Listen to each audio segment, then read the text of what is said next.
Okay, so sebelum kita bincang soalan, soalan kalau kita tengok muka surat, soalan muka surat 146. Soalan muka surat 146 ni. Kalau soalan pertama tu, KUJ set 1 tu, kalau kita tengok berkenaan dengan minyak. So sebelum kita bincang soalan ni, kita tengok dulu nota ringkas berkaitan dengan minyak dan juga lemak. Lepas tu baru kita jawab soalan. So kita tengok kat sini, ini yang nota ringkas. Nota ringkas ni ada cikgu dah bagi, cikgu dah share dalam grup Telegram. Ada nota ni. So you boleh print ataupun rujuk kat situ lah. Print lagi mudah lah, boleh cantik-cantik. So kita discuss balik. Pertama ialah kalau bahagian 5.1 membincangkan tentang minyak dan juga lemak. Minyak dan lemak. So perbandingan antara minyak dan lemak. Bila perbandingan mesti ada persamaan dan perbezaan. Persamaan. Persamaannya adalah kedua-duanya adalah ester. Kedua-duanya adalah ester yang terhasil daripada tindak balas antara lemak dan juga gliserol. Nak masuk.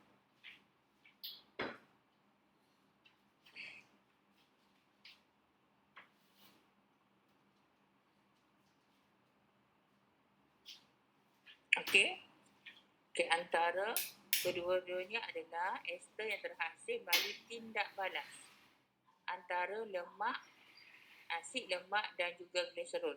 Kalau kita ingat balik sebatian karbon punya, ni ada ester kan, kita belajar dalam sebatian karbon. Ester ni terhasil daripada tindak balas antara asid karboksilik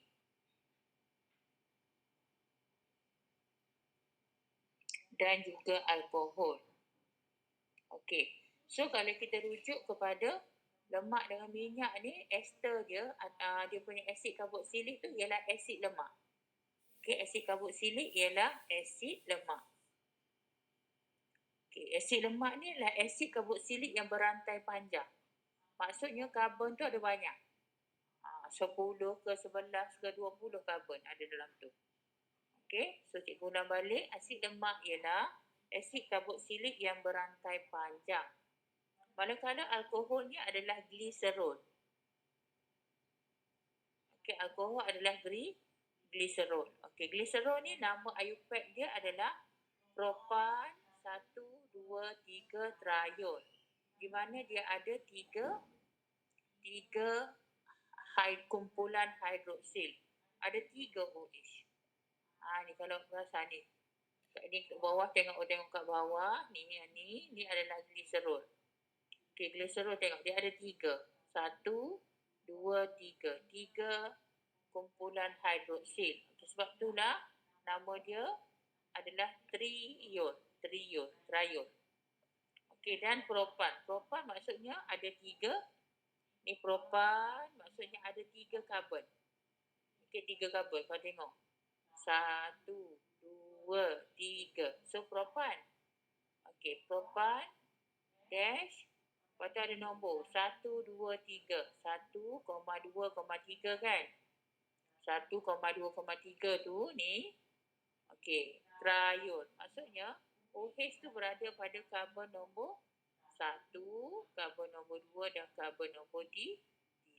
So 1,2,3 triol. Sebab ada 3 hidroksil. Ada 3 OH. So triol. Ni gliserol. Asid lemak, asid karboksilik berantai panjang. Yang maksud cikgu berantai panjang tu kalau kita tengok kat sini, ada R1. R ni R2 ataupun R3. So kat sini dia ada 3 lah. Ada 3 molekul asid lemak. 1, 2, 3. R1, R2 tu maksudnya karbon yang berantai panjang lah. Maksudnya mungkin C20. H berapa? H41 contoh. Panjang. Dia C20 ke C12 ke C13 banyak. So bila tindak balas antara alkohol dengan asid karboksilik ataupun gliserol dengan asid lemak ni, terhasillah lemak ataupun minyak. So macam mana cara pembentukan tindak balas tu? Macam mana boleh bentuk macam ni? Okey, awak tengok. Cuba awak tengok, cikgu highlightkan. Okey. Okey, untuk kumpulan hidroksil dia akan putus pada H. Okey. Putus pada H kat sini. Ni putus. Ini putus. Yang ni putus. Okey. Kemudian untuk glycerol asid lemak pula dia putus OH. Okey, putus OH, putus OH kat situ. Okey, so bila putus, C ni akan bergabung. Awak nampak sini C ni kat sini ni. Gabunglah kat sini. Ni. Yang ni. Okey. Cikgu warnakan supaya kamu nampak. Okey, ni. Ini. Okey, kemudian yang ni. Ini. Bawah pun sama. Yang bawah ni. Jadi yang ni. Ini. Jadi ni. Lepas tu yang belakang tu lah. Yang glycerol tu. Ni. Ini ada ni glycerol, ni glycerol. Okey, yang ni. So dia jadilah satu asid lemak. Lemak. Dan purple ni phase dengan OH tu jadilah air. So ada 3 molekul air. Itu cara menulis persamaan tindak balas. Awak kena faham. Kadang-kadang dia minta kamu lukiskan persamaan tindak balas ataupun hasil yang terbentuk. Tapi asid lemak tu jangan risau, dia akan bagi. Glycerol pun biasanya akan diberilah dia punya formula. Cuma awak mungkin kena lukiskan struktur lemak ataupun minyak. So awak kena faham konsep macam mana cara pembentukan lemak ataupun minyak tu. Okay? Okay, so next kita tengok. Okay, tadi tindak balas antara ester daripada tindak balas antara asid lemak dan juga glycerol. Yang dipanggil bila ester, maka nama tindak balasnya adalah pengesteran lah. Kan? Menghasilkan ester, tindak balas pengesteran. Okay? Okay, sekarang kita tengok perbezaan. Okay? So, sifat antara minyak dan lemak ni bergantung pada jenis asid yang terlibat dalam tindak balas. Glycerol sama je. Yang membezakan antara minyak dengan lemak ni adalah dia punya asid lemak. Asid lemak yang mempengaruhi sifatnya. Ini asid lemak. So, kalau kita tengok apa beza antara minyak dengan lemak dari segi sumber. Okey, minyak berasal daripada tumbuhan. Maksudnya mungkin asid lemak dia daripada tumbuhan. Manakala lemak daripada haiwan. Okey, mungkin asid lemak dia daripada haiwan lah. Sifat fizik pada suhu bilik. Kalau minyak cecair. Kalau lemak berberjan. Okey, takat lebur pula. Okey, minyak rendah. Lemak takat lebur tinggi. Kandungan asid lemak. Okey. So, prasur asid lemak tak tepu tinggi. Okey, dalam minyak, prasur asid lemak tak tepu tinggi. Tak tepu ni maksudnya ada banyak ikatan ganda dua. Tak tepu bermaksud banyak ikatan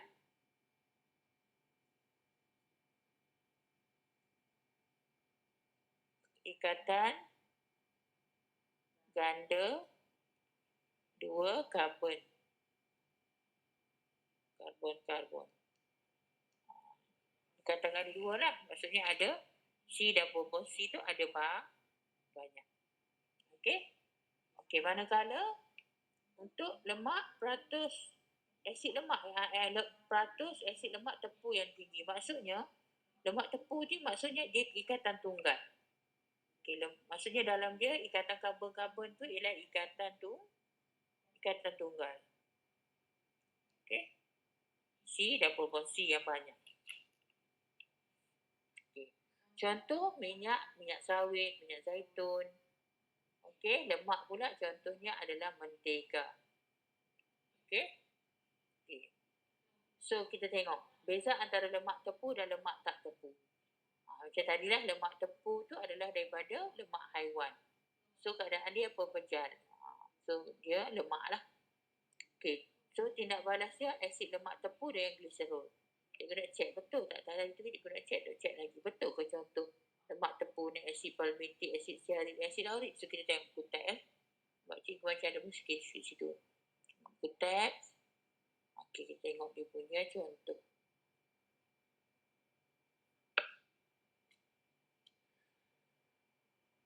Ni tadi kan cikgu cakap lemak tepu tu maksudnya dia banyak ikatan tunggal. So nampak ni dalam ni struktur ni. Semua C dengan C. Kalau lemak tak tepu, dia ada ikatan ganda. Sekejap, kita tengok mana contoh.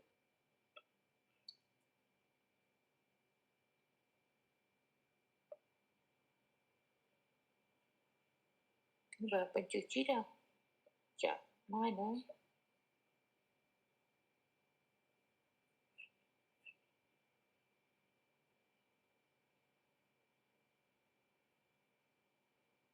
Ni lah. Okey, lemak tepu ia lemak mengandungi asid lemak tepu. Manakala lemak tak tepu mengandungi asid lemak tak tepu. Contoh lemak tepu ialah, betul lah. Contoh lemak tepu ialah asid palmitik, asid laurik dan asid stearin. Manakala contoh asid lemak tak tepu ialah asid oleik, asid linoleik dan asid nodalik. Itu contoh. Okey. So asid lemak tak tepu memenuhi sekurang-kurangnya satu ikatan ganda 2 dalam rantai karbon. Maka asid lemak tak tepu mempunyai ikatan tunggal. Okey. Okay. So kita balik kepada kita punya nota tadi. Okey. So tu contoh. Okey, jenis ikatan. Kalau lemak tepu ikatan tunggal je lah. Ikatan karbon dia ikatan tunggal.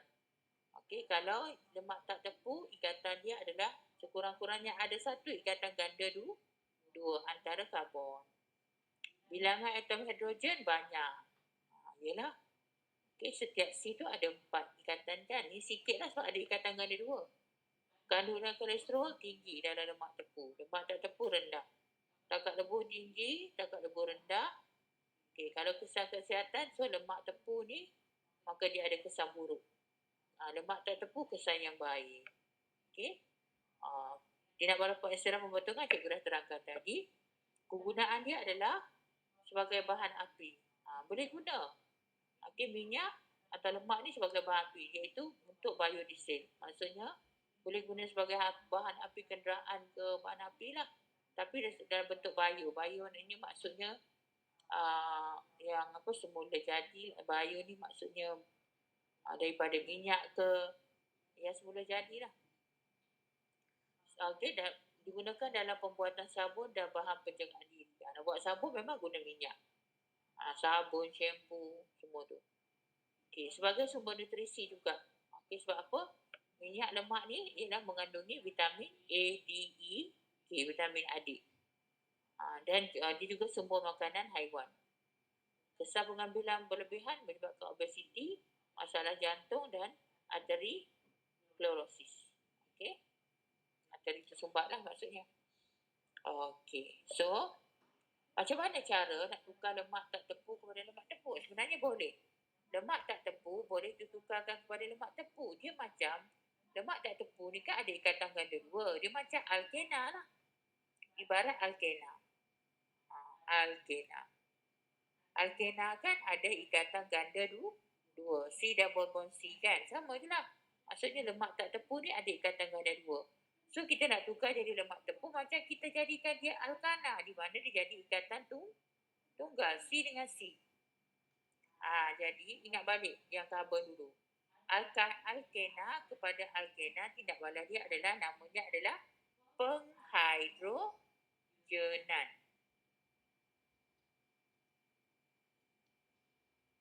Okay, so samalah. Ni untuk tukar lemak tak tepu pada lemak tepu, tindak balas dia nama sama, penghidrogenan. Di mana kita tindak balaskan dengan hidrogen. Okay, so mangki dia sama. Mesti nikel ataupun platinum, suhu 180 darjah Celsius, tekanan 4 atmosfera. So caranya macam mana? Gas hidrogen dialihkan ke dalam lemak tak tepu pada suhu 180 darjah Celsius dengan kehadiran mangkit, nikel ataupun platinum sebagai mangkit. Okey, jadi lepas tu ikatan ganda 2 tu akan terbuka ataupun putuslah. Dan diisi dengan atom nitrogen. So kalau kamu pernah ni nampak dia punya cara ni. Ni ada ikatan ganda 2 kan? Ni ikatan ganda 2. So ikatan ganda 2 ni semua ni akan terbuka ataupun putus dan digantikan dengan hidrogen. Kalau perasan nampak hidrogen dia tu, ni hidrogen kan? Hidrogen ni daripada ikatan ganda sini CH saja. Ni pun CH. So dia jadi CH2, CH2. Maksudnya dah tambah hidrogen. CH2, CH2, CH2, CH2. Okey? Hidrogen masuk. Lemak tebu. Okey, yang lain semua sama. Cuma beza kat sini je. Daripada ikatan ganda 2 jadi ikatan tunggal dan kita tambah hidrogen. Okey? Okey, so mari kita jawab soalan. Soalan pertama berkaitan ini. Okey. So, kita tengok ni dia bagi minyak dan melalui proses penghidrogenan dapatlah margarin. Okey, nyatakan siri homolog bagi minyak. So, siri homolog dia adalah ester. Kan dia adalah tidak balas peresteran kan daripada gliserol tidak balas dengan asid lemak dapat minyak ataupun lemak. So, siri homolog dia adalah ester. Okey, tidak balas, nama tidak balas adalah pengesteran. Okey, so ingat siri homolog yang keliru. Siri homolog adalah alkana, alkena, alkuna, alkohol. Nama-nama tu.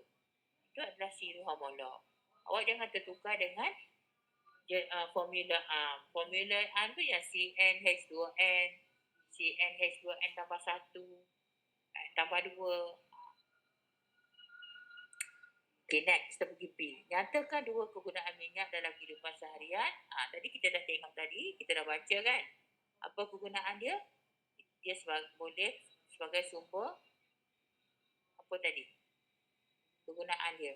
Ni, kita dah bincang tadi. Boleh guna sebagai bahan pembuatan dalam pembuatan sabun, sebagai sumber nutrisi, bahan api bayu. Tu dia je lah mana-mana. Okay, boleh tulis dia nak 2 kan? Bahan api bayu. Biodiesel. Okay. Dan apa?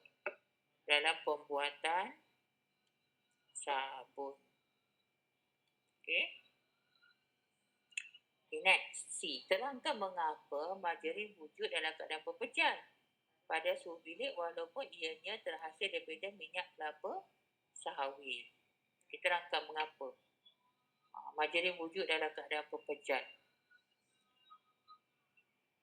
walaupun ianya terhasil daripada minyak kelapa sawit. Kerana kita tahu dia minyak kan, lepas tu dia jadi pepejal kerana margarin terhasil daripada tindak balas penghidrogenan. Margarin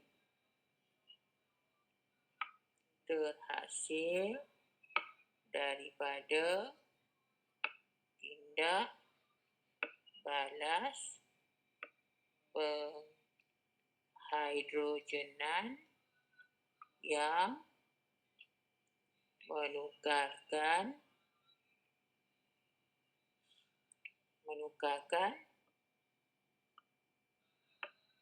lemak tak tepu kepada lemak tepu.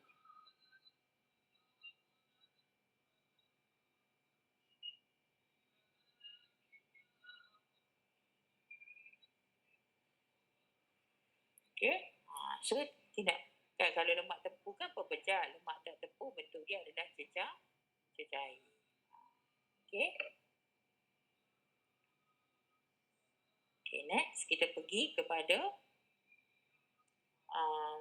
soalan negeri 9. So kalau ini berkenaan dengan sabun melalui proses sabunifikasi. So kita tengok, kita ulang kaji balik tindak balas sabunifikasi atau sabun. Okay. Ini tengok mana letak sabun. Okay, sebelah. So 5.2 berkenaan dengan bahan pencuci. So bahan pencuci tu ada dua jenis, iaitu sabun dan juga deterjen. So kita tengok sabun dulu. Okey, sabun ialah garam natrium atau kalium. Garam natrium atau kalium bagi asid lemak. Okey, dia garam natrium atau kalium bagi asid lemak. Terhasil daripada tindak balas peneutralan antara asid lemak dengan alkali. Okey. Formula A bagi sabun ialah RCOO-Na. Okey, so R tu adalah alkil ataupun rantai karbon yang panjang lah. Okey, R. Tengoklah dia R tu maksudnya alkil. C berapa dah macam tadi lah, macam asid lemak tadi. So ni COO negatif ni yang Na lah. Ataupun kalau Na tu kalau daripada natrium, kalau daripada kalium dia K lah kat belakang. Okey, so R ialah kumpulan alkil yang memiliki sekurang-kurangnya 8 atom karbon. Okey, so contoh sabun. Contoh sabun, okey, natrium laurat. Okay. So ini adalah alkil, R dia. CH3, CH2 dalam bracket 10, COO, itu daripada asid lemak, dan belakang dia adalah Na lah, natrium. So, asid lemak dia adalah bila dia nama laurat, nampak laurat, maka asid lemak dia asid laurik. Dia adalah asid karboksilik yang berantai panjang. So, belakang dia mesti ada COOH. Sebab asid karboksilik. Okay. So, asid laurik ni sumber dia daripada minyak kelapa. Kalau natrium palmitat. Okey, natrium palmitat. Okey, ni adalah dia punya daripada asid lemak dia lah, iaitu asid palmitik. CH3, CH2, 14, COOH.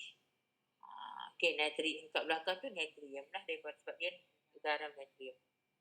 Alkali dia daripada natrium. Okey. So maksudnya contoh untuk kalau asid, kalau untuk natrium laurat tu maksudnya tindak balas antara asid laurik dengan natrium hidroksida. Alkali dia lah NaOH.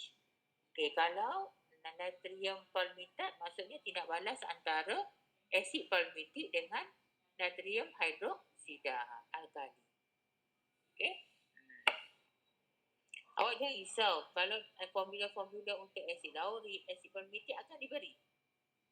Okey, yang penting kamu pandai cara tulis persamaan tindak balas. Yang mana kita nak putuskan, yang mana kita nak gabung. Okey. Okey, ni contoh bawah tu contoh formula struktur sabun. Natrium palmitik. Okey, ni. Ni dia punya anion. CH3, CH2 panjang lah. Ni anion ni, zigzag ni yang kalau nanti kita akan guna zigzag ni lah echo dia ni. Zigzag, lepas tu COO. COO ni adalah kumpulan karboksil lah. Lepas tu, ni charge negatif. Gabung dengan Na, charge positif daripada alkali. Natrium palmitik. Okay, so tengok macam mana sabun dihasilkan. Melalui proses hidrolisis lemak atau minyak. Hidrolisis lemak atau lemak. Okey, dalam larutan natrium hidroksida ataupun kalium hidroksida, alkali lah. Nama prosesnya adalah saponifikasi. So, ejaan kena betul. Saponifikasi. Okey, so alkali tu mesti alkali yang pekat. Biasanya 5 mol dm3. Okey. So, bila tindak balas dapatlah sabun dan hasil sampingan dia adalah gliserol. So, kita tengok macam mana bertindak balas. Okey, ni asid lemak. Okey, nampak asid lemak. Okey, A1, A2, A3. Okey. Okey, tindak balas dengan NaOH. Okey, jadi. Okey, kat mana putus? Okey, dia putus dekat ni. Kat sini. Okey, putus. Okey, cikgu. Okey, ni putus.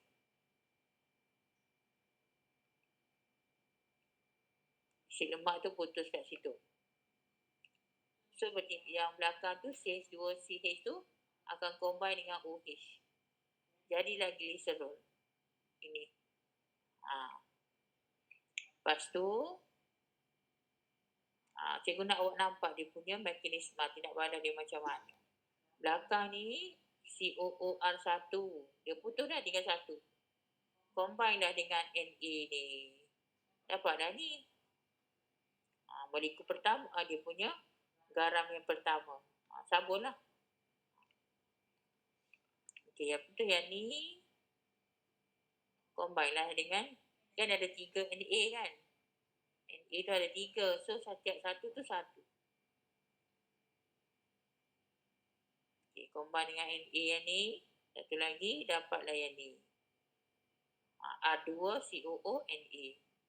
Okay, nampak? R2COO tambah Na. Dapatlah ni. R2COO-Na. Lepas tu yang ketiga. Okay, ni. R3COO. Combine lagi dengan Na ni. Dapatlah yang ketiga. R3COO-Na. Okay. Ni adalah sabun. Ada 3.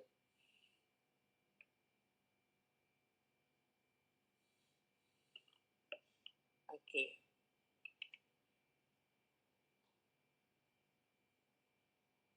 Okay, kita tengok pula untuk deterjen. Okay, deterjen.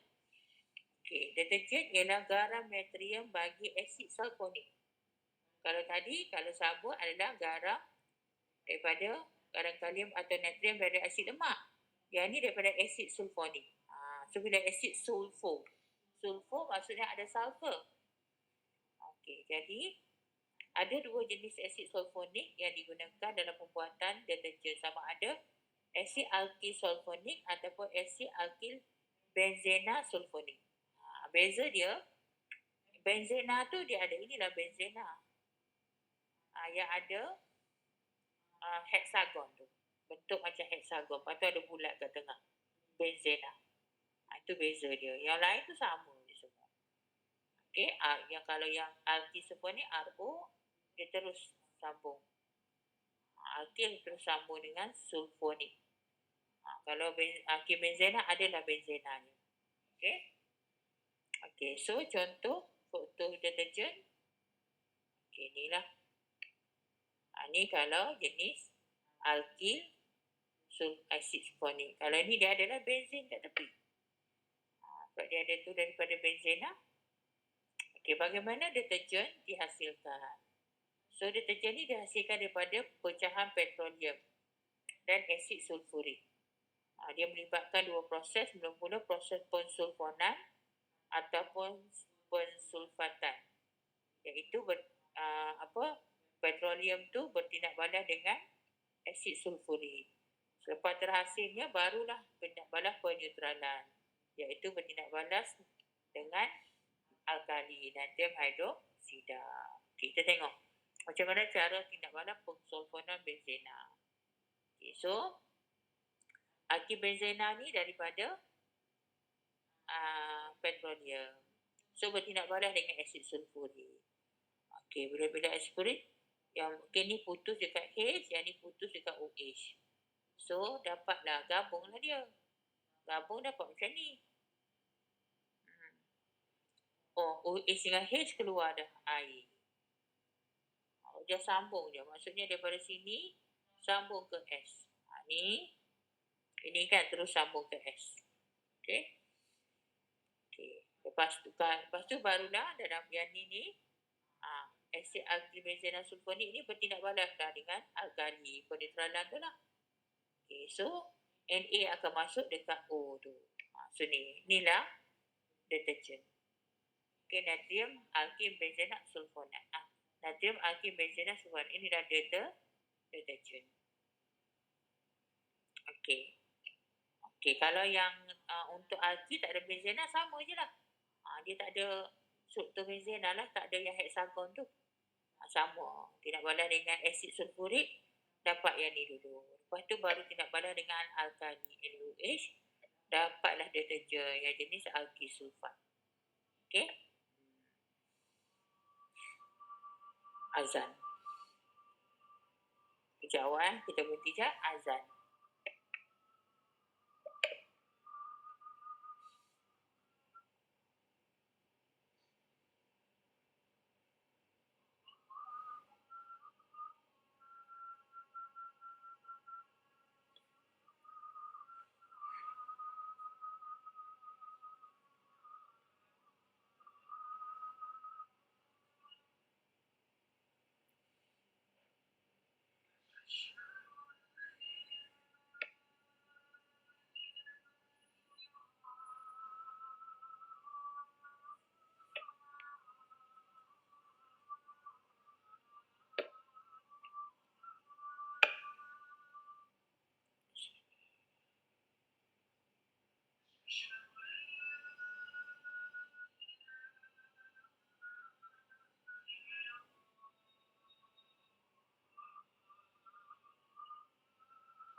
Okey, kita sambung lagi. Okey, yang penting lagi.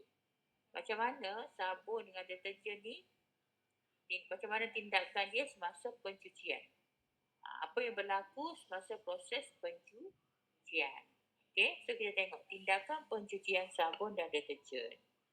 Okey, so bila sabun ataupun deterjen tu larut dalam air, maka sabun tu, molekul sabun dan deterjen ni akan tercerai.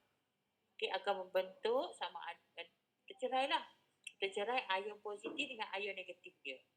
Kalau kita tengok balik tadi kan, ini kan kat sini ni kan ni sabun. Ini sabun kan. Ni contoh kalau ambil satu je. So dia ada ion positif dan ion negatif. Okey, sama juga kalau deterjen. Deterjen pun sama. Kalau kita ambil yang ni. Okey, untuk yang ni. Okey, so kat ni adalah ion negatif. Na ni ion positif. Sama kat atas kalau bensin. Okey, ni ion negatif. Sampai situ. Yang ni ion positif. Jadi bila dia larut dalam air, dia tercerai. So, terbentuklah ion natrium ataupun ion kalium dan juga anion sabun ataupun anion deterjen. Jadi, struktur ringkas bila kita lukis, yang ni. Ini adalah daripada RT yang panjang tu. Sehingga ni. Ni. Okey. Ini CH3, CH2, CH2, CH2, CH2, CH2, CH2, CH2, CH2. COO. Ini adalah anion. Keseluruhan ni anion. Okey. Ini adalah anion sabun. Ion negatif. Ini adalah anion deterjen. Okey. So dalam tindak balas pencucian, hanya anion sabun ataupun deterjen sahaja yang bertindak. Ion natrium ataupun ion kalium tak ada apa-apa. Macam dia tak ada function lah. Dia hanya ada je dalam tu. Okey. Yang berfungsi untuk mencuci anion. Okey. Ion negatif. Okey. So anion sabun deterjen ni, kita pecahkan kepada dua. Yang CH3, CH2, CH2, CH2 ni kita sebut dia bahagian hidrofobik. Fobik daripada perkataan fobia, takut. Dia takut kepada hidro, takut air. Hidro tu adalah air. So yang CH3, CH2, CH2 ni, yang bergerigi ni, takut air. So bila takut air, dia larut dalam minyak atau grease. Dia larut dalam minyak atau grease. Manakala bahagian COO yang belakang tu. Kalau ni COO ni, COO. Ataupun kalau untuk deterjen, belakang dia adalah OSO3. Ataupun SO4 lah senang 3. Ni. Okay, SO4. So kita labelkan bulat negatif. Okay, bahagian ni yang SOO ataupun COO ni, dia adalah filik. Filik maksudnya suka. Suka apa? Suka hidro, suka air. Jadi bila dia suka air, dia larut dalam air. Okay. So yang bahagian kepala ni larut dalam air, yang bahagian ekor ni larut dalam grease. Okay, jadi macam mana tindakan pencuciannya? Okay, kita tengok. Okay, bagaimana tindakan pencucian sabun dan deterjen berlaku? Okay, so fungsi sabun dan deterjen, kalau soalan tanya apa fungsi sabun dan deterjen?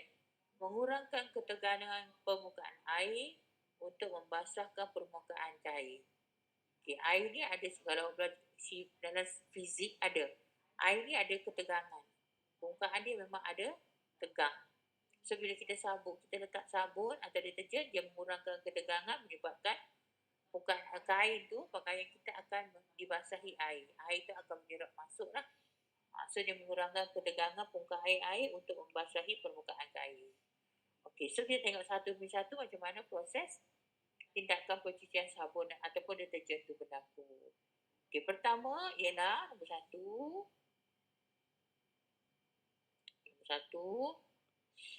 Okey, nampak ni. Bulat-bulat ni adalah anion bagi sabun ataupun deterjen. Okey, anion sabun dan deterjen. Positif-positif ni yang ion positif lah, tapi tak terlibat dah dalam tindakan pencucian. So bila dia larut dalam air, okey, deterjen ataupun sabun akan mengayon, menghasilkan anion sabun. Perkataan penting. Anion sabun.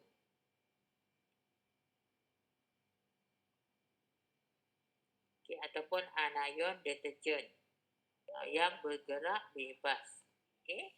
So bila sabun ataupun deterjen mengayon dalam air, larut dalam air menghasilkan anion sabun ataupun anion deterjen yang bergerak bebas. Okay. Okay. Kemudian kita tahu bahagian hidrofilik suka air. So yang suka air tu ada dalam permukaan air lah. Okey ni, kat permukaan air. Okey. Manakala bahagian hidrofobik, ekor dia tu suka grease, suka minyak. So dia akan masuk dalam grease ataupun minyak. Larut dalam grease ataupun minyak. Nampak? Bahagian hidrofilik anion sabun larut dalam air. Bahagian hidrofobik larut dalam grease.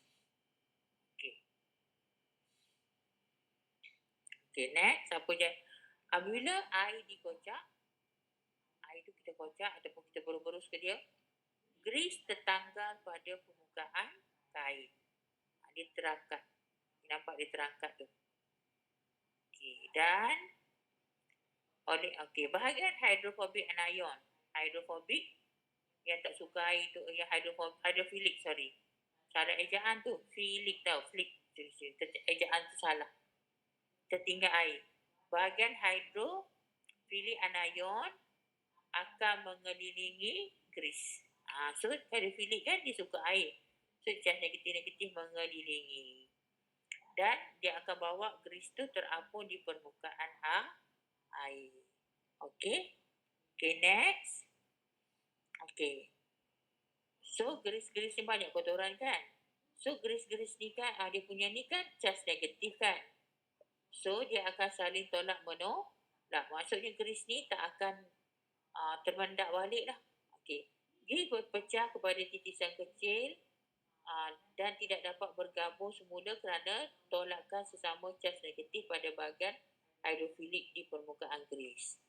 Titisan itu terampai di dalam air membentuk emulsi. Buih sabun membantu mengapungkan emulsi grease dalam air, dan bila dibilas dengan air, titisan grease akan disingkirkan bersama aliran air. Maka pakaian kita akan jadi bersih. Okey? Itulah proses tindakan pencucian sabun ataupun deterjen. So sekarang kita bandingkan keberkesanan, efektif dia, tindakan sabun dan juga deterjen. Tindakan pencucian sabun dan deterjen. Pertama kita tengok dari segi aspek dalam air lembut. Air lembut ni contohnya air berigi, air baik tu semua air lembut lah. Berkesan sebagai ejen pencuci. Maksudnya dia berkesan lah, sabun ni berkesan dalam air lembut. Deterjen pun sama, berkesan sebagai ejen pencuci dalam air lembut. Dari segi air liat pula. Ni air liat. Air liat tu air apa? Air liat ialah air yang mengandungi ion kalsium dan ion magnesium. Biasanya air laut. Air laut pun ataupun air yang dekat-dekat laut. Air tu ada banyak mineral. Dia maksudnya dia ada kalsium dengan ion magnesium. So, sabun ni dia kurang berkesan dalam air liat kerana dia membentuk kekat. Banyak macam mana kekat tu terbentuk. Ion stearik ni contoh, ni anion sabun lah ni. Ni adalah anion sabun. Anion sabun. Anion sabun tu akan bertindak balas dengan ion kalsium. Dia kan charge positif, bergabung, dua positif, jadilah macam ni. Kena bracket lah kan, negatif kan, sini ada bracket 2. Bracket 2, ni. So, jadi kalsium stearat. Nampak? Stearat. So secara syariah dia kekat. Warna dia adalah kekuning-kuningan. Warna kuning. Dia adalah kekat ni, bentuk dia memendakan. Precipitate. Jadi, sama juga air stearat ni bertindak balas dengan ion magnesium, membentuk magnesium stearat, kekat. So bila dia kekat ni menyebabkan pakaian tu menjadi lebih kotor. Dia macam ada keladang. Jadi sabun ni dia jadi kurang berkesan. Kekat menyebabkan pakaian menjadi kotor dan lebih banyak sabun perlu digunakan untuk mencucinya. Tetapi untuk deterjen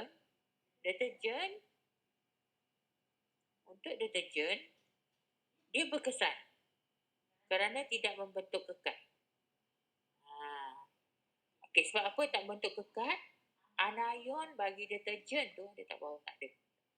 Anion deterjen tu, bila dia bertindak balas dengan ion kalsium ataupun ion magnesium, dia membentuk garam larut. So bila larut, adalah anion deterjen tu balik. So boleh bertindak balas sebagai ejen pencucian. Tapi kalau sabun tak boleh sebab dia dah bentuk kekat, dia tak larut. Dia bentuk mendakan. So sabun kena letak banyak lah. Sebab ion-ion kurang. Sebab dia dah bentuk benda kan. Okey, faham? Okey, so kalau air deterjen tidak balas dengan air kalsium atau air magnesium, dia tidak membentuk pekat. Okey, dia membentuk garam larut. Yang ketiga dalam air berasid. Okey, kalau dalam air berasid tidak berkesan untuk sabun. Kerana apa? Dia membentuk asid organik yang tidak larut. Manakala untuk deterjen berkesan kerana membentuk asid organik yang larut. So itu beza ya, antara sabun dan juga deterjen. Okey, itu soalan selalu tanya ni. Soalan sangat famous. Okey, last sekali, apakah bahan tambah yang terdapat dalam deterjen? Ini bahan-bahan tambah lah untuk menjadikan deterjen tu lagi bagus. Okey, ada enzim biologi, di mana fungsi enzim, kalau kita letak enzim biologi, maka fungsinya adalah untuk tanggalkan kotoran yang berprotein seperti darah, susu dan gula. Contoh enzim boleh letak amylase ataupun protease. Ejen pemutih. Okey, kalau letak ejen, tukarkan kotoran kepada bahan lebih atau kepada bahan tanpa warna. So, contoh tambah natrium perborat, natrium hipoklorit. Pemutih optik, menjadikan kain lebih putih dan lebih cerah. Letak tambah pewarna pendaflor. Pelembut air, meningkatkan kebersihanan deterjen. Contoh natrium tripolifosfat. Ejen pengawal buih, mengawal pembuih. Maksud kuranglah buih. Sabun dia kurang buih. Alkil monoetanolamida. Ejen anti enapan, menghalang kotoran terkeluar oleh deterjen daripada melekat semula. Contoh natrium karbosilametil selulosa. Bahan pewangi, tambah pewangi fabrik. Melo, ni bau lah.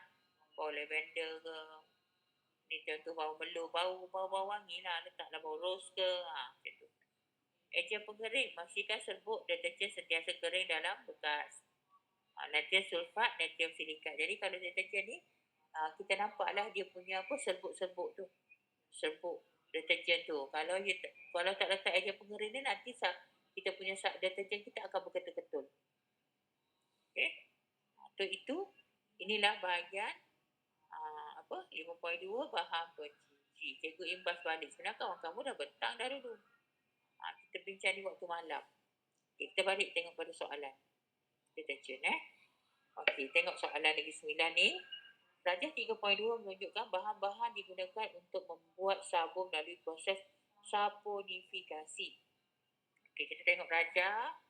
Bermula daripada minyak kelapa, tidak balas hidrolisis berakali, terbentuklah ni adalah asid lemak lah.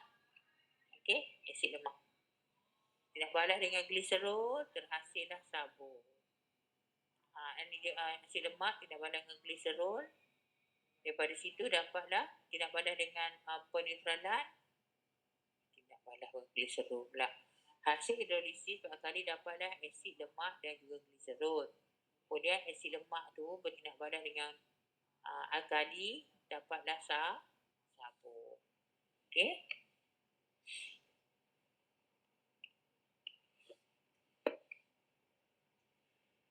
Okey, tulis persamaan kimia tindak balas 1. Tadi dah cikgu ajar. Jadi bagi persamaan dah. Dah ada. Tindak balas 1 nak yang ni. So maksudnya tindak balas asid karboksilik yang ni campur dengan KOH. Okey, so CH3, CH2 10.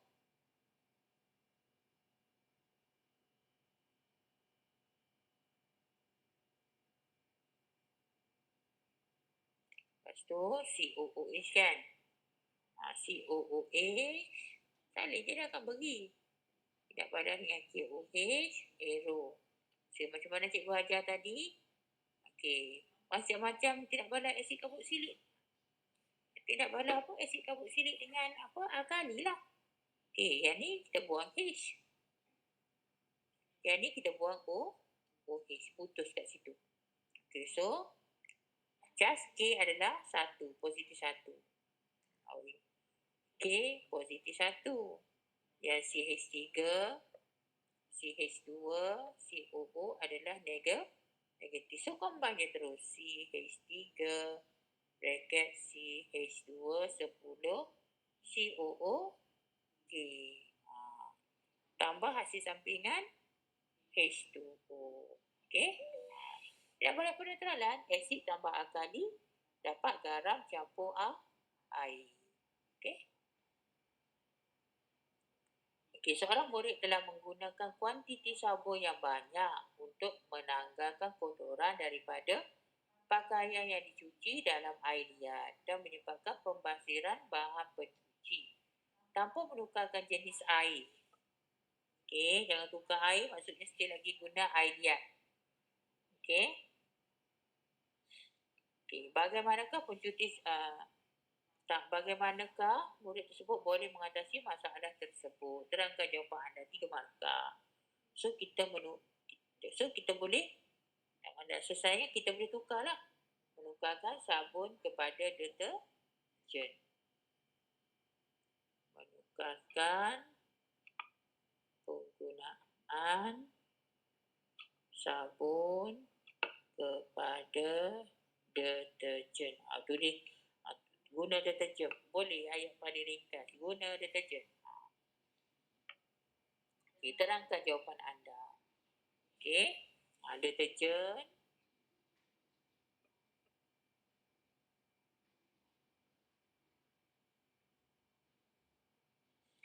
Deterjen.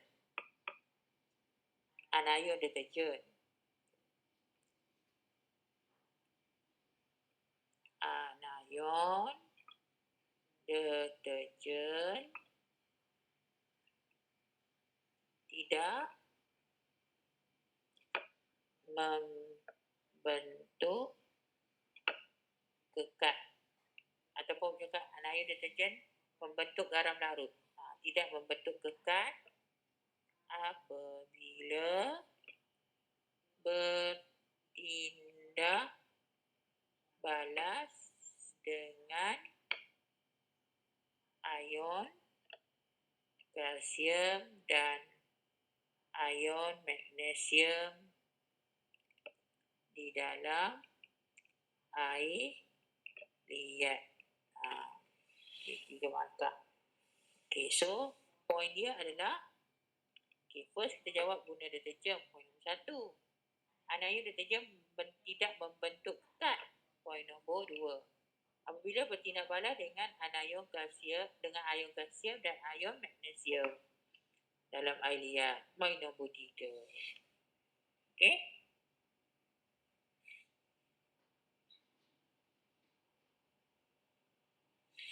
Okey, soalan next, Melaka. Melaka pun sama, berkenaan dengan deterjen juga, dengan ejen pencuci, bahan pencuci. Rajah 5 menunjukkan kesan tindakan pencucian ejen pencuci A dan B ke atas pakaian yang kotor akibat terkena kuah kari. Okey, so kita tengok set 1, air laut. Air laut ni maksudnya air liat lah. Air liat, maksudnya air ada ion kalsium dan ion magnesium. Ada ion kalsium, ada ion magnesium. Tambah dengan ejen pencuci A, ni kuah kari nampak masih lagi kotor. Maksudnya tidak berkesan. Okay. Kalau ejen pencuci A dengan air liat tak ada kotoran, maksudnya berkesan. Tengok soalan. Okey, pembentukan kekat berlaku bila air laut bertindak balas dengan ejen pencuci A. Nyatakan nama 2 ion di dalam air laut yang menyebabkan pembentukan kekat. Okey, dia nak nama 2 ion. Namakan. So, dia tulis nama lah. Ion kalsium dan ion magnesium. Sebab dia nak nama, kena tulis nama. Okey, nyatakan 2 jenis ejen pencuci B. So, dia berkesan, maka dia adalah deterjen. C. Jadual 4 menunjukkan 3 jenis, ni kosmetik dah. 3 jenis kosmetik beserta kegunaannya. Okay, so kita kena pergi bincang kosmetik. Kita tengok dulu yang sabun, ada tak soalan lain yang berkaitan dengan sabun? Kita cek ni bukan, cek lagi ni bukan. Baik, kita jawab semua berkaitan dengan sabun tu. Ni apa? Ni lemak. Ada lagi lemak. Kita cari yang sabun supaya senang nak jawab. Ni ubat. Ada tak ubat tradisional? Habis dia ke sabun? Ubat juga. Ni apa? Oh, ni nano tu. Ni pun grafing. Oh, dia dah susun ke ikut ni? Tak ada. Electrolyte. Ni grafing juga ni. Oh, nano. Sensor. Tak ada. Awak cari lah. Okay, maksudnya tak ada lah ni. Dia memang dah susun. Cikgu ni dah susun. Bagus. So, tak ada dah kaitan dengan sabun dah. So, kita terpaksa lah pergi kepada next. Iaitu berkenaan dengan kosmetik pula. Okay, kita ulang kali balik kosmetik. Tengok. Okay, ni dah. Okay, awak carilah soalan-soalan lain lagi. Sebab soalan sabun ni soalan yang famous. Okay. Okay, kita tengok kosmetik. Bahan tambah makanan kan. Okay. Ni kosmetik. Okay, kosmetik. Okay, apa maksud kosmetik? Bahan atau produk yang digunakan secara luaran untuk membersih, melindungi atau mencantikkan penampilan seseorang. Okay, contoh bahan asas kosmetik. Bahan asas yang digunakan untuk buat kosmetik. Okay, mesti ada pewarna, memberikan warna agar kosmetik lebih menarik. So, letaklah Ferrum 3 oksida. Sebab itulah kita ada foundation yang colour dia ada warna brown-brown, ada beige. Apa lagi warna foundation? Tak ingat lah warna dia. Yang cikgu tak ingat beige. Yang cair sikit apa Okay. So, Ferrum 3 kan warna merah kan. Kalau letak banyak gelap. Letak sikit, cair. Itulah pewarna kosmetik dalam foundation. Bahan benda asas. Okey, pengawet. Pengawet ni adalah diletakkan untuk elak daripada bahan kosmetik itu cepat rosak. Memang kena letak. Memang akan ada paraben dan juga formaldehid. Tapi kuantiti yang dibenarkan lah. Okey, sebab perlu letak. Kalau tidak, kosmetik akan cepat rosak. Okey, pelembab. Kekalkan pelembapan kosmetik. So, bahan ni ada glycerin, natrium laktat. Letak pewangi supaya bila kita guna bahan kosmetik tu kita ada bau wangi, menyenangkan. Contoh letak minyak pati. Pemekat. Okey, kena letaklah supaya pekat. Okey. Glycerin, gam santan. Okey, pengemulsi. Ini perlu letak pengemulsi untuk campurkan, untuk homogenkan air dengan minyak dalam pembuatan kosmetik tu. Okey, so bahan pengemulsi adalah lecithin, asid stearik. Air untuk larutkan bahan dalam kosmetik masa pembuatan dia. So, jenis-jenis kosmetik adalah kosmetik rias. Okey, kosmetik rias ni adalah untuk mencantikkan wajah lah. Okey.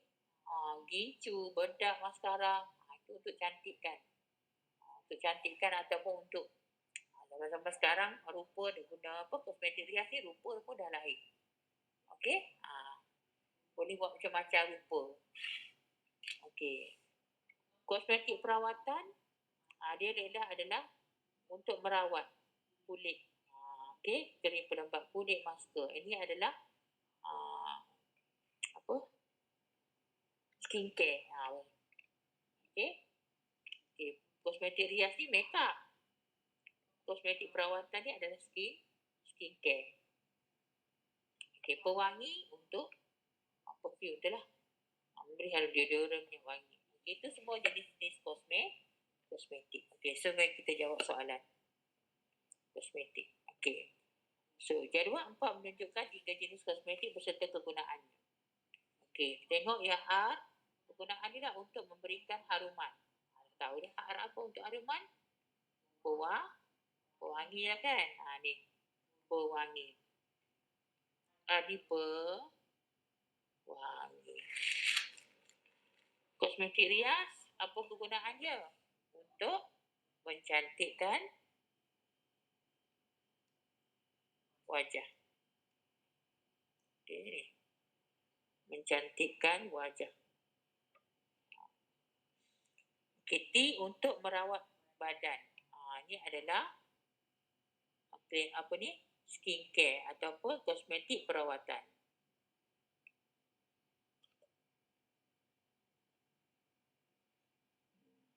Jenis perawatan. Okey. Okay, tuliskan jawapan. Dah. Boleh tulis dah. R ialah pewangi. S ialah untuk mencantikkan wajah. R adalah kosmetik rias. S kosmetik perawatan.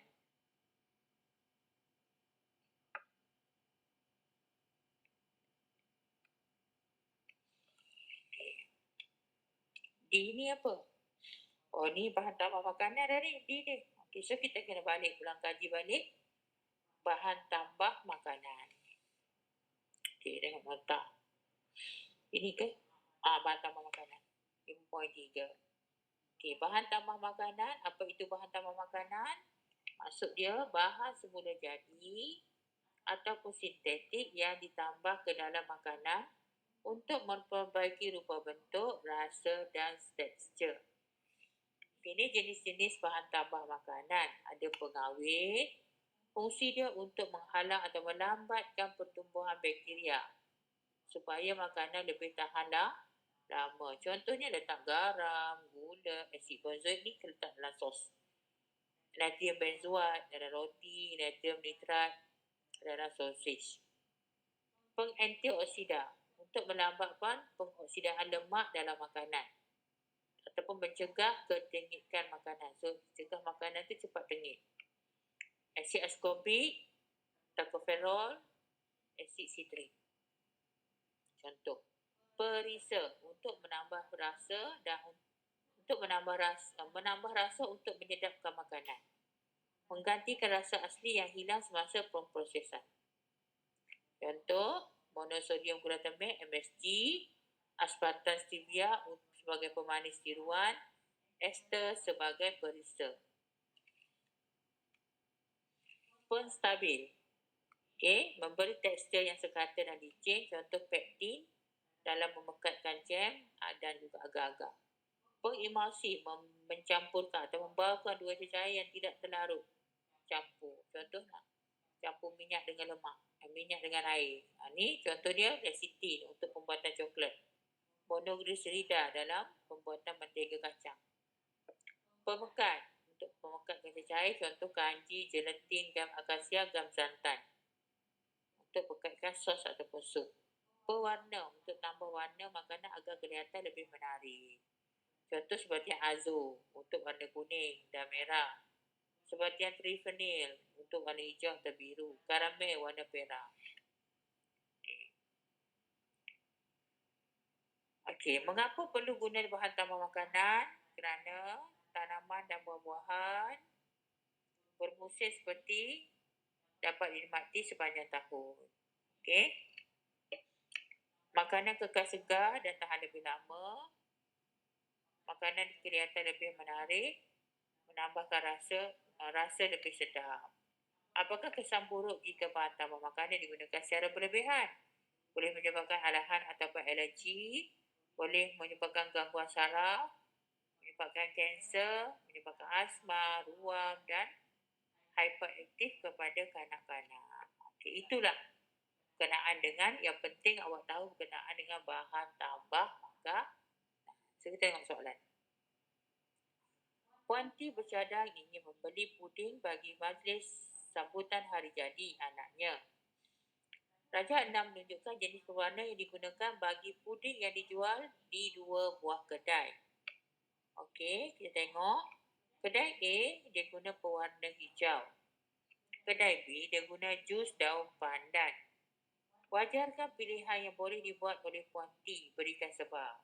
So, wajar ni, pilih je lah yang mana satu. Awak nak pilih dulu. nak pilih, okey? Katalah pilih. Awak boleh pilih mana-mana je, tapi dia punya alasan dia tu sebab dia mesti bagi sebab yang positif. Okey, contoh awak pilih jus daun pandan. Okey?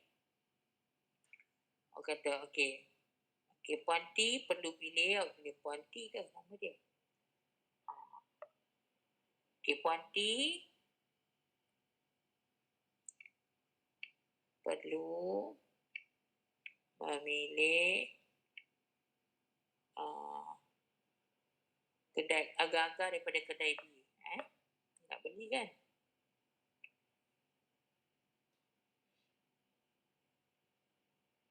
Jus. Okey, membeli. Perlu memilih kedai B kerana menggunakan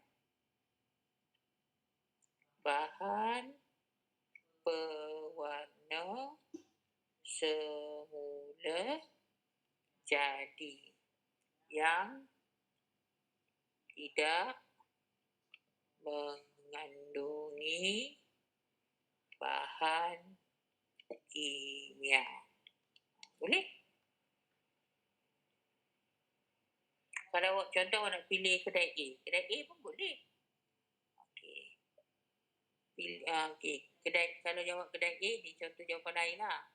Kalau pilih kedai A, kena nyatakan sebab kenapa nak pilih pewarna hijau, dye tu, pewarna hijau. Kedai A kerana pewarna hijau kelihatan lebih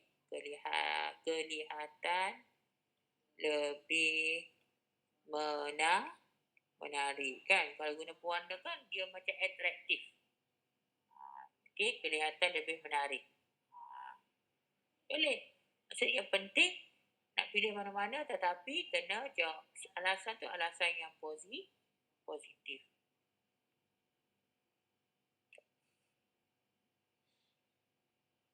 Okay, next. Kita pergi. Okay, ni adalah tajuknya apa? Bahan tambah makanan. Okay, kita dah bincang tadi kan. Darjah 1 menunjukkan kandungan dalam satu tin nanas. Kandungan dia ada nanas, ada jus nanas, ada asid sitrik, ada etil betanuat, ada bahan X. Okay, asid kita. Okay, so nyatakan maksud bahan tambah makanan. Apa tadi maksud bahan tambah makanan? Maksudnya adalah bahan semula jadi atau sintetik. Bahan semula jadi atau sintetik. Okey. Sintetik yang ditambah ke dalam makanan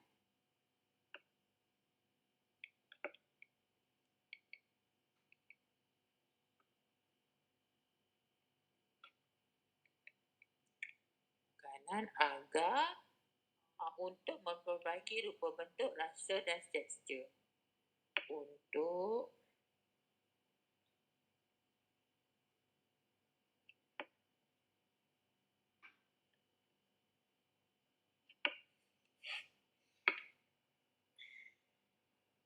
memperbaiki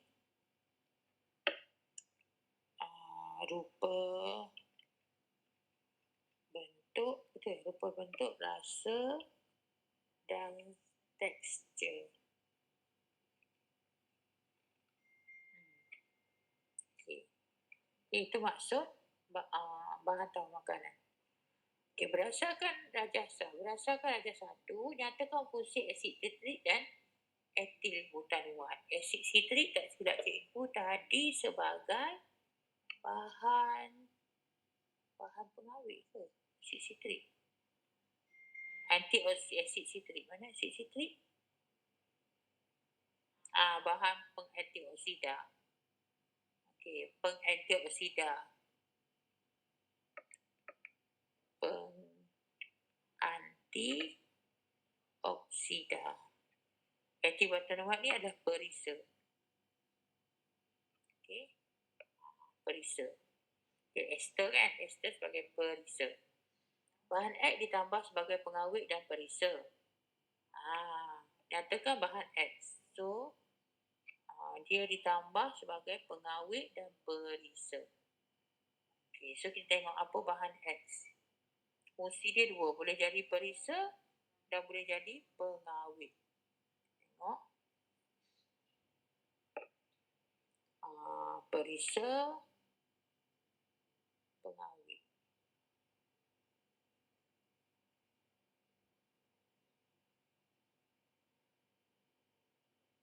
Gula lah. Kan? Sebab gula boleh jadi pengawet. Kita buat jeruk kan, kita letak gula banyak-banyak. Kan itu kan makanan lantin. Dia macam jeruk lah. Dan perisa gula. So, gula. Nyatakan bagaimana bahan X boleh berfungsi sebagai pengawet. Okay, pengawet ni dia macam mana dia akan menyerap. Okay, menyerap air kan pengawet tu. Fungsi dia pengawet tu macam mana dia akan menyerap air, kandungan air yang ada dalam makanan tu, menyebabkan bakteria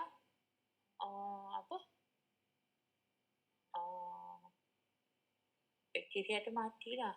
Macam mana cara dia fungsi pengawet? Tengok ayat yang lebih detail, kita tengok kutip.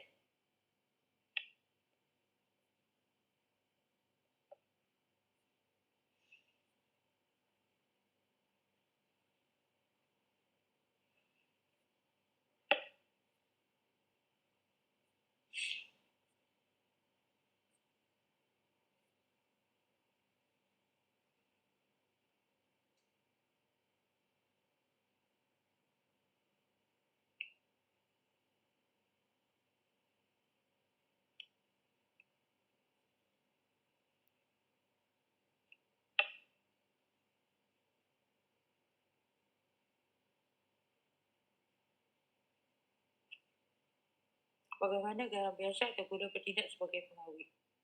Dia suruh dia tanya, so kita cari awak. Dalam ni, dia akan menyerap air. Kata dia menyerap air menyebabkan bakteria tu susah untuk bertindak balas.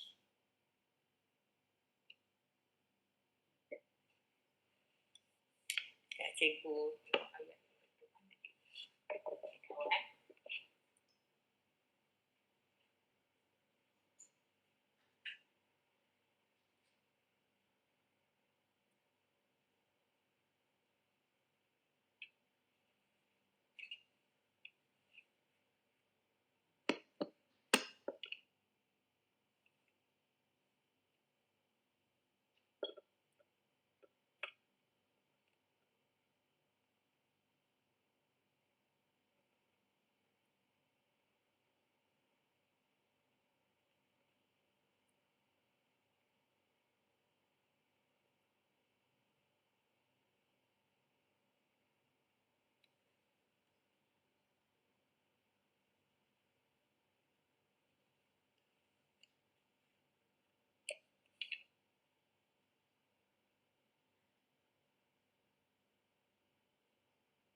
Okey. So proses dia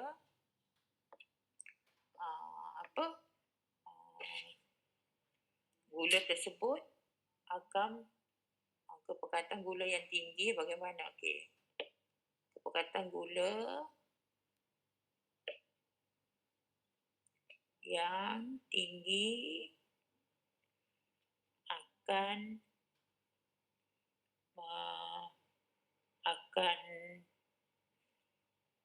dia osmosis, akan mengurangkan kandungan air, akan mengurangkan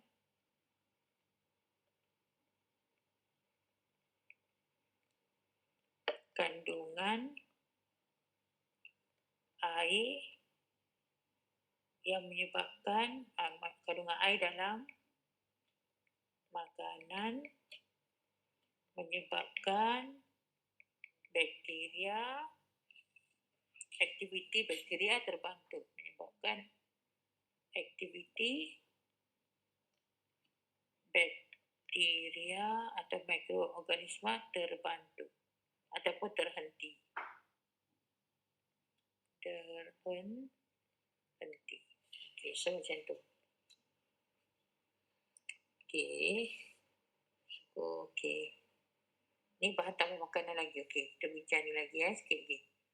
Okey, next. Okey, untuk Sarawak. Rajah 6.1 menunjukkan formula struktur bagi bahan tambah makanan dalam sos cili dan daging burger yang sejuk beku. Okey, berdasarkan apa maksud bahan tambah makanan? Okey, maksud yang sama tadilah. Bahan semula jadi atau sintetik yang ditambah. Betul ke cikgu? Dalam makanan untuk mengubah untuk memperbaiki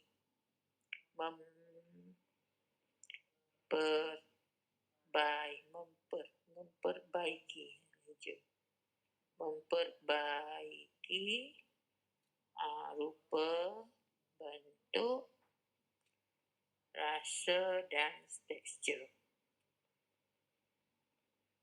Okey. Nyatakan jenis pengawet makanan untuk natrium benzoat dan terangkan bagaimana natrium benzoat berfungsi sebagai bahan tambah makanan. Okey, so nyatakan jenis pengawet makanan.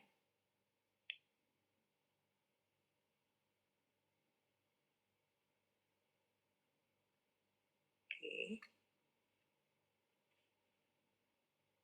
Sekejap, mana letak?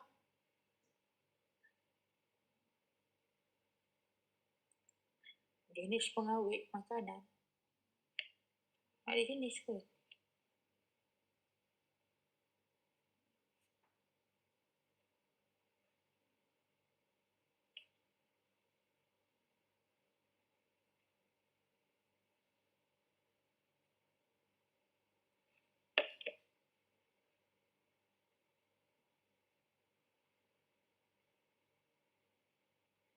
Dia ada dalam roti. Nak lihat apa soalan ni? Soalan ni tak faham ni. Nyatakan jenis pengawet. Untuk natrium macam salah soalan je. State the type of food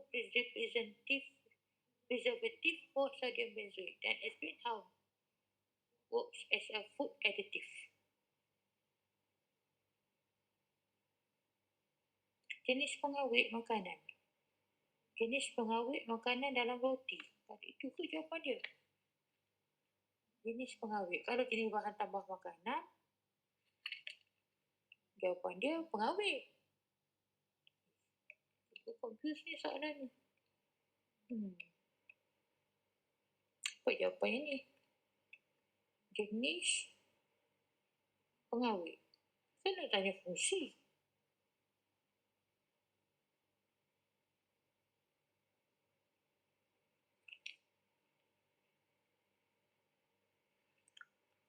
Berfungsi dan bagi terangkan bagaimana berfungsi. Fungsi dia adalah dapat melambatkan proses. Dia ada pengawet, so dia melambatkan proses pertumbuhan bakteria atau menghalang pertumbuhan bakteria. Boleh dalam ni? Pengawet roti. Pengawet dalam, kita tulis je lah roti. Okey. Natrium benzoat berfungsi melambatkan pembentukan bakteria,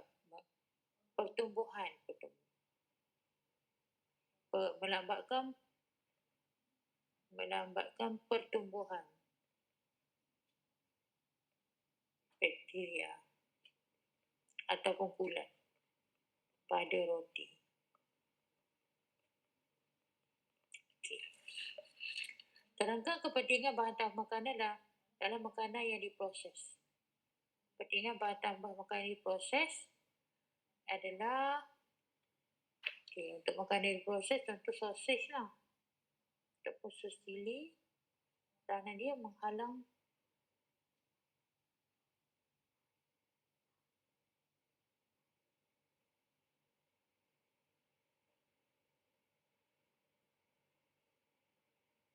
tahan lama lah.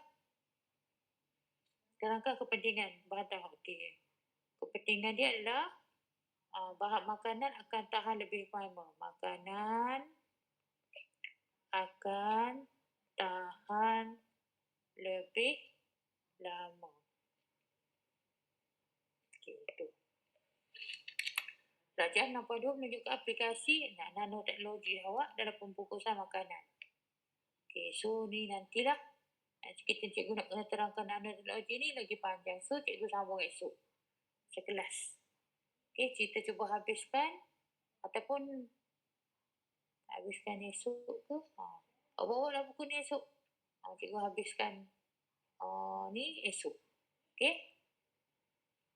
So, cikgu berhenti sini lah sebab kita nak kena baca balik tu nota-nota berkaitan dengan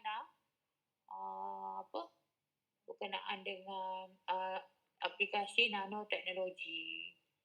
Okey, baru kita jawab soalan dan kita habiskan. Tak lama dah, sikit je lagi dah. Ada dalam 12 muka surat. 6 muka surat, 12 ya. Okey, so cikgu berhenti sini. So kita esok cikgu masuk kelas macam biasa je lah. Okey.